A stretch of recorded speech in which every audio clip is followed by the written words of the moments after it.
नमस्कार दोस्तों, मैं संजय गुप्ता। दोस्तों इस वक्त बैठे हुए हैं एकेएस स्टूडियो पे और एकेएस स्टूडियो से आज आपको एक बहुत ही प्यारी और सुंदर सी कविता सुनने को मिलने वाली है। जी हाँ, आज हमारे साथ बैठी हुई हैं बीए एलएलबी की छात्रा महक गुप्ता। और महक गुप्ता माँ बाप पर बहुत ही सुंदर सी कविता इन्होंने आपके लिए तैयार करके रखी है। और नो डाउट यदि आपने इस कविता को पूरा सुन लिया तो काफी पसंद आने वाली है ये कविता आपको। तो आइए आज इनसे हम यह प्यारी सी कविता सुनेंगे और जानेंगे कि आखिर कैसे ये विचार आए, कविता लिखने का विचार इनके दिमाग में कैसे आया। महक गुप्ता, आपका बहुत बहुत स्वागत है एकेएस स्टूडियो में। सबसे पहले तो मैं सर को थैंक यू बोलना चाहती हूँ कि सर ने मुझे इतनी अच्छी अपॉर्चुनिटी दी यहाँ पे बोलने की, और इसमें मैं अपनी कविता, छोटी सी कविता जो मैंने लिखी हुई है वो आपको सुनाना चाहती हूँ। तो महक, ये जो कविता आपने लिखी है किसके ऊपर लिखी है? सर, ये मैंने कविता माँ बाप के ऊपर लिखी हुई है, जिसमें बच्चों से उनकी कंडीशन, बच्चों को उनके लिए क्या करना चाहिए वो बताया हुआ है। अच्छा, उसी के बिल्कुल। माँ बाप इस दुनिया में सबसे बड़े देवता होते हैं हर एक इंसान के जीवन में, और माँ बाप के ऊपर इन्होंने कविता लिखी है। तो क्या अल्फाज हैं, क्या वो शब्द हैं, क्या वो जज्बात हैं इस कविता के माध्यम से आप तक पहुंचने वाले हैं? तो मैं अपनी कविता शुरू करती हूँ। जिंदगी की शुरुआत है यही, जिंदगी की शुरुआत है यही, हमारी हर सांस का आधार है वही, हमारी हर सुबह और शाम है यही, जिनके कदमों में हो जन्नत, कहलाते माँ बाप है वही, कहलाते माँ बाप है वही। भूलो सभी को मगर माँ बाप को नहीं, पत्थर बन माँ बाप का दिल कभी कुचलना नहीं। भूलो सभी को मगर माँ बाप को नहीं, पत्थर बन माँ बाप का दिल कभी कुचलना नहीं। ऐसे काम न करना कि उनके सम्मान को ठेस पहुंचे कभी। कुछ ऐसा कर दिखाओ जिससे उनका सम्मान करे सभी, जिससे उनका सम्मान करे सभी। अच्छे काम न कर सको तो बुरा भी मत करना कभी। जीवन के इस सफर में तुम करना वही जो हो सही, जीवन के इस सफर में तुम करना वही जो हो सही। कुछ ऐसा करो सपने साकार हो उनके सभी, सपनों को उनके कभी तुम कुचलना नहीं। भूलो सभी को मगर माँ बाप को नहीं, पत्थर बन माँ बाप का दिल कभी कुचलना नहीं, पत्थर बन माँ बाप का दिल कभी कुचलना नहीं।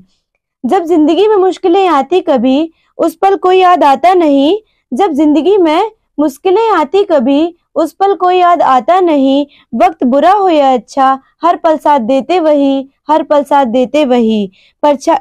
परछाई बन के ऐसे संग रहना उनके कि उनका बुरा वक्त कभी आए ही नहीं, कि उनका बुरा वक्त कभी आए ही नहीं। भूलो सभी को मगर माँ बाप को नहीं, पत्थर बन माँ बाप का दिल कभी कुचलना नहीं।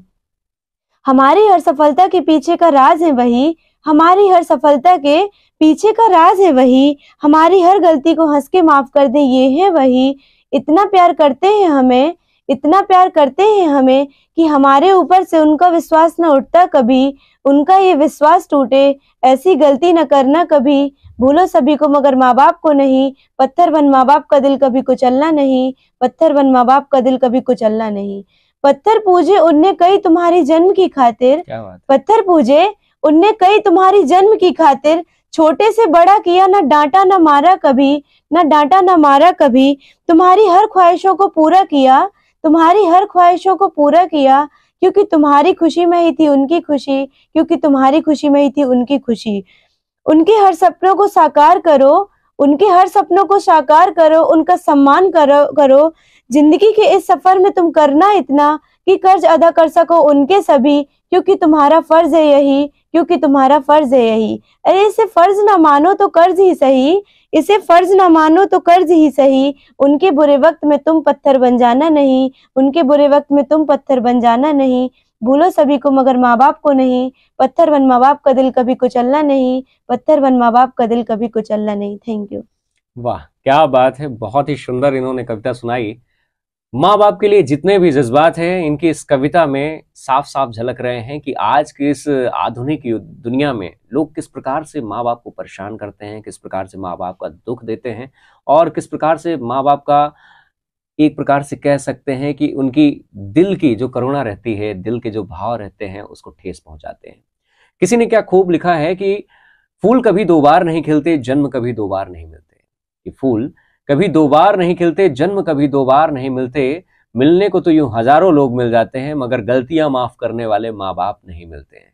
बहुत ही सुंदर इनकी पंक्तियां थी। और आइए अब हम इनसे, इनकी लाइफ से जुड़े हुए, इनके जीवन से जुड़े हुए कुछ बातें भी जानते हैं कि आखिर इन्होंने इतनी सुंदर कविता लिखी तो लिखी कैसे, किस प्रकार से इन्होंने अपने जीवन में कविता लिखना शुरू किया।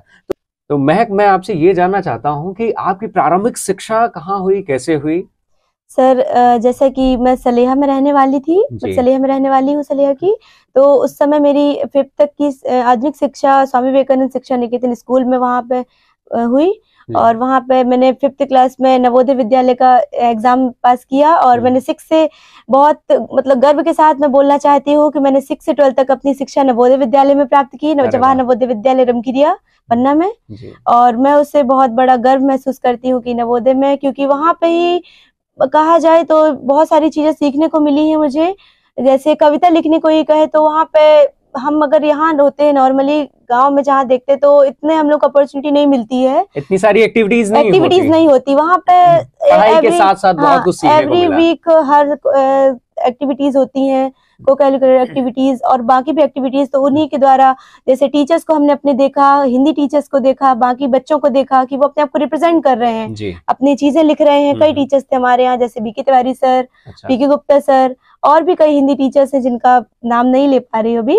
तो उनके बहुत कुछ सीखने को मिला। तो लिखते थे उनका सुन के कि हाँ लिखना चाहिए, मतलब कुछ विचार आए तो उसको राइम में सुनो, कहानी के थ्रू या सुनो या राइम के थ्रू सुनो, तो अच्छा लगता है सुनने में, मतलब इंटरेस्टिंग लगता है। कविताएं आपको सुनना काफी अच्छा लगता था। हिंदी लिटरेचर में इंटरेस्ट है। ओके, तो ये आपके जीवन में कैसा मोड़ आया? वो कौन सा पल था, वो कौन सा दिन था कि जिस दिन आपने सोचा कि यार मैं भी क्यों ना लिख सकती हूँ, अच्छी कविताएं लिख सकती हूँ? वो कौन सा, किस प्रकार से? सर एक्चुअली एक बार मैं 7th क्लास में थी, तो उस टाइम पे एक भैया थे, हम लोग के सीनियर हुआ करते थे। उन्होंने एक पोयम बोली लड़कों के ऊपर कि लड़के ऐसा होते हैं।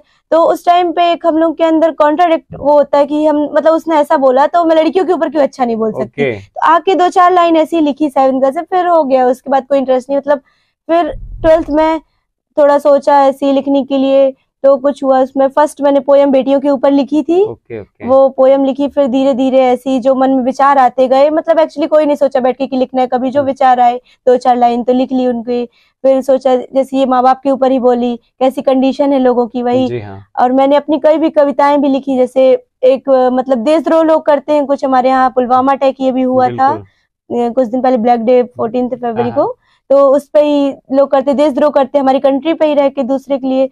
उस पे भी मैंने कोई पता नहीं कैसे एक पोयम है, उस पे भी लिखी है। तो जो आसपास की हमारी चीजें हो रही, उन पे ही अपने विचार को एक शब्दों के माध्यम से बांधकर लिखने के लिए लिखना शुरू किया, बस हॉबी। तो पहली कविताएं आपने बेटियों के ऊपर लिखी थी, क्योंकि लड़के ने लड़के के लिए बोला था, मतलब लड़कियों के अगेंस्ट में बोला था। तो आपने बस वो 7th में 2-4 लाइन उसकी लिखी। तो बस जब अभी 12th में उसको लिखा दोबारा से सब लिपिबद्ध।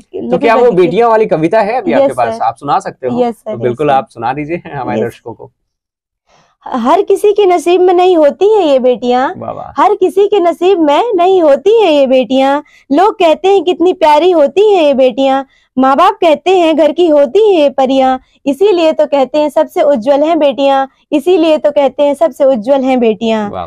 कोमल तो ऐसे होती हैं, कोमल तो ऐसे होती हैं जैसे हो फूलों की कलियां, फिर भी देखो ये कुदरत का जुल्म, इनके ही हाथों में डलती हैं बंधन की सारी हथकड़ियां, इनके ही हाथों में डलती हैं बंधन की सारी हथकड़ियां। फिर भी हर दर्द को हंसकर सह जाती हैं, सच में कितनी सहनशील होती हैं ना ये बेटियां, इसीलिए तो कहते हैं सबसे उज्जवल हैं बेटियां, इसीलिए तो कहते हैं सबसे उज्जवल हैं बेटियां। लोग कहते हैं कि बेटा ना हो तो घर नहीं चलेगा, पर जरा सोच के देखो बेटी ना हो तो ये घर मंदिर कैसे बनेगा, स्वर्ग सा सुंदर कैसे लगेगा और फिर खुशियों से कैसे सजेगा। सच कहें तो घर की सुंदरता होती है ये बेटियां, इसीलिए तो कहते हैं सबसे उज्जवल हैं बेटियां, इसीलिए तो कहते हैं सबसे उज्जवल हैं बेटियां। पैदा हुई नन्ही परी बनकर बेटी बनकर बड़ी हुई, फिर किसी की बहू, किसी की पत्नी और फिर माँ बनकर ये जिंदगी पूरी हुई।